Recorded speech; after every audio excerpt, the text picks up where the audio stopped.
Air conditioning on the 2013 Scion with a variable displacement compressor. So what we're looking at here is I'm going to graft out the startup. I just filled up the refrigerant, and what you see here represented by the blue line and the red line was I filled up the refrigerant from the high side port, and I had the low side gauge shut off. So all the refrigerant pressure did not make it through the expansion valve because there's a shut off that actually holds a differential pressure, and so the low side had a different pressure from the high side after I turned off the refrigerant.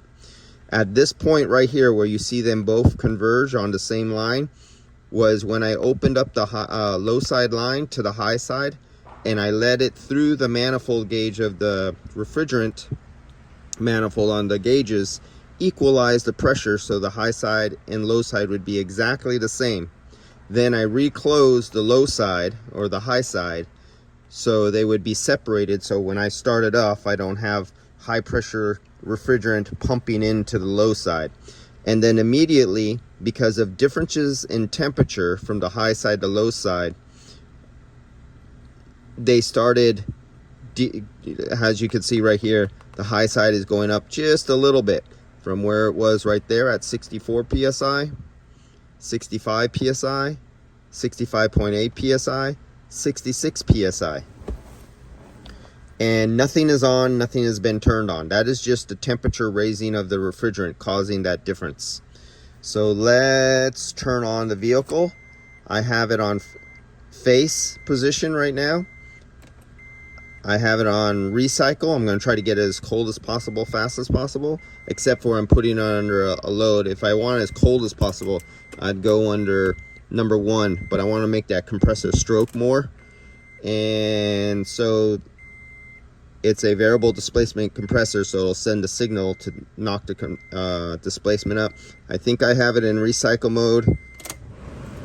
Ignition on. Nothing's on yet. I don't have the engine on. Okay, 1. Oh, wait a minute. Before I even start here, you get to see the fan has kicked on right here. And because the fan is blowing the warm air from the car over the evaporator where there's refrigerant, look at the pressure. The pressure is going up.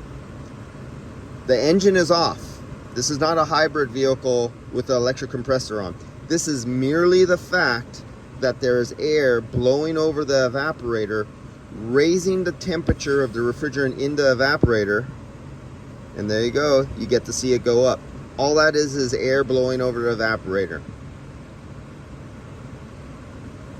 Okay, so now I'm going to start it up and I'll let it equalize out so you can see.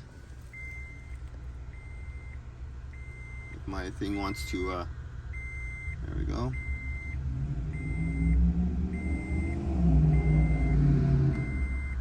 Now it's almost equal. So now let's start up the engine. That was a good, forgot about that, to show you guys that just air without the engine running can change the pressure in the evaporator. And we just measured it. Okay, 1, 2, 3, go. Boom. Right there, the compressor kicked on, and you get to see the high side go up. You get to see the low side go down. Simultaneously, instantly, a mirror image of each other. See, we're down to 29 psi, 24 psi, 23 psi, up here 148 psi.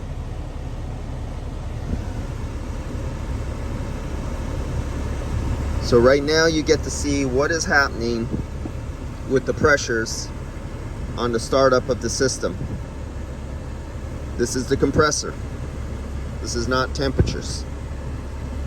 Unless you use the PT chart, and then you can do a cross-reference. 20 psi.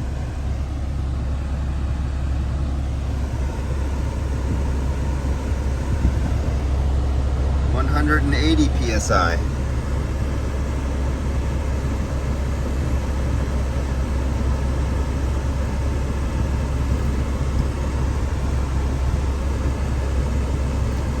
Okay, let's see. I am going to take down the load off the evaporator. Now this is not a fixed piston compressor, this is a variable displacement, but might move for a second and then change really fast again.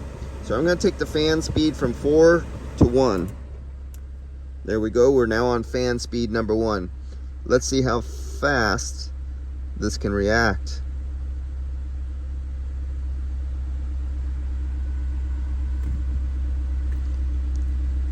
You could see it a little more steady here. It's going a longer line. There it goes. It's starting to react a little bit. There it goes. It's trying to compensate now because it doesn't want it to allow it to get too cold. So there's very little load of warm air going over the evaporator, so it doesn't have to work because I have it on the first speed. Very little air. But look at our high side come down. So it's trying to maintain. Now at the temperature, if we were looking at the temperature, we would see that it's trying to maintain a temperature. So let's go back over to temperature and look at our temperature gauge. So this was the temperatures. Now we're looking at the gauges here. The red one is the gauge outside of ambient air outside, and the blue one, you can see the little blue right here. The blue one is the blue here for the dash, and you can see right about here, I turned right about there, I think it was. I turned the high speed on the fan to the low speed on the fan, and it dropped from 39 degrees all the way down to 36 degrees, but it doesn't want, the computer and the sensors are programmed not to hold it there. So now it's trying to go over and it's trying to oscillate and hold a steady temperature. 38 degrees, 43 degrees. So 43 is about the peaks, and 38 close to is the lows on low speed. Let's go back and look at the pressures.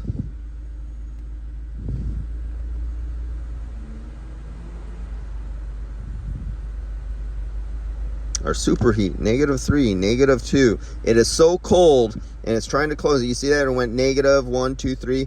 Now the superheat is coming up to 8, 7. Now it's going the other way. It's having a hard time controlling because there's not enough load on the expansion valve and the compressor. So it's having a difficult time.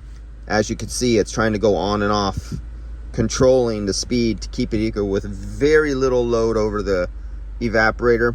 Outside temperature is only about 65 degrees. So let's put a higher load by moving more air over the evaporator.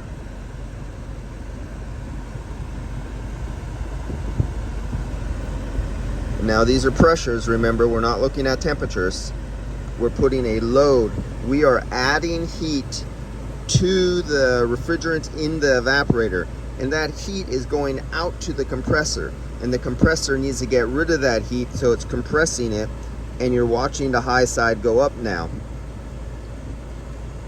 And now that it has a load, it's starting to go steady on the pressure. You'll see less oscillations because it has more of a load. It likes to work with more of a load on it. It becomes more steady. Alright, so that was just a little function I wanted to show you visually instead of just watching numbers, that you can visually watch what the compressor is doing. You can visually watch what the expansion valve is doing. And that is one of the best benefits, and for instructors in schools, that's why this Fieldpiece set of gauges and software is an excellent teaching tool for instructors in schools too, because now they can give them a visual representation of what is happening over the course of time. All right guys, I'll see you later. Fieldpiece, and those are the S-Man SM480V refrigerant gauges. And I know somebody is going to be their first time watching my channel, so I might as well show you these gauges. And I beat the hell out of them, and they survived through my abuse. Alright guys, I'll see you later. Adios.